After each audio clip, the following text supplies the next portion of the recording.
Hi, I'm Willie. Welcome to my channel. Thank you for being here. I appreciate each and every one of you. And in this video, we're going to talk about why we don't use unmanaged Ethernet switches when we don't have to. So let's get down to it. I've got a few slides I put together here. Unmanaged Ethernet switches, when to use them, rules, and red flags.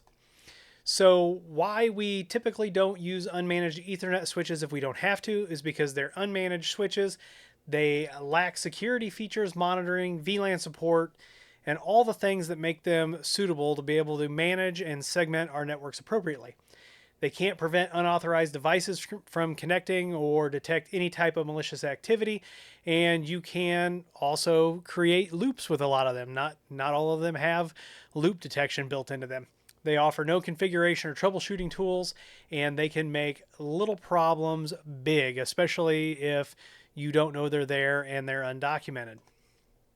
So when is it appropriate to use unmanaged Ethernet switches? If you've got a small home or a small network that doesn't have any security or VLAN needs. So you can see we're starting to limit the places where you can use these already. If it's a temporary setup, such as a trade show, if you're staging, or if you have a lab, run wild. Use them with non-critical devices. And here I put printers as non-critical in 2025. If you've got some cameras, because a lot of times we walk in and we see that there's a switch that connects directly to the NVR. That's the only thing that's plugged in there, or something like TVs. They need to be in a physically secure environment so that people aren't touching them, plugging things in. And if you are going to use it, it needs to be an isolated network, and it doesn't want to be anywhere around any kind of sensitive infrastructure. 5 rules for using unmanaged Ethernet switches. Never deploy in your core at the distribution level or in security sensitive areas. Only place them in physically secure locations. Do not connect them to VLAN trunks. Limit it to low value, non-sensitive devices, and document where you are putting these things. This is not telling you that it's okay to do it, because if you've ever worked with us or any other professional, there's a good chance you're not going to use unmanaged switches, but we run into a lot of unmanaged switches out there that cause us all kinds of issues because we didn't know they were there. All right, again, we're going to reiterate. Make sure that you do not have critical infrastructure connected to unmanaged switches. And these are red flags, right? So you need to pay attention to these. If you have multiple VLANs on a link, do not connect those to unmanaged switches. If you have security or compliance requirements, do not use unmanaged switches.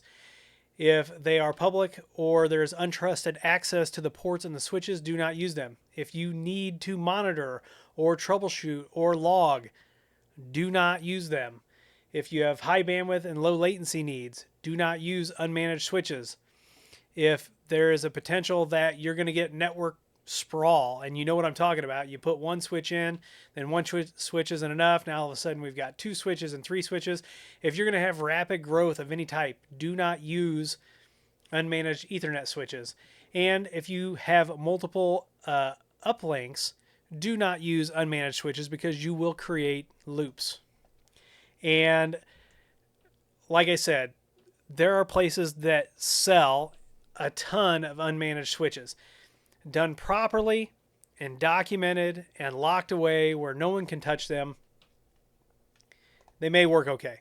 But our first choice is definitely not unmanaged switches. I'm sure you've got more reasons. You can tell us about that down below in the comments. And if you like this video, give it a thumbs up, subscribe, comment, and share. Follow me on Twitter and TikTok.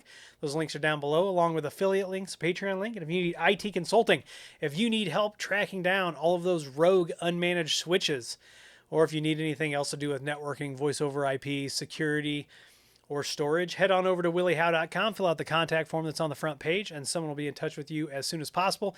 Come on over to the community at community.williehow.com and tell us about your unmanaged switch nightmares. Once again, I'm Willie. I want to thank you for being here. Don't use unmanaged switches, and as always, I'll see you in the next video.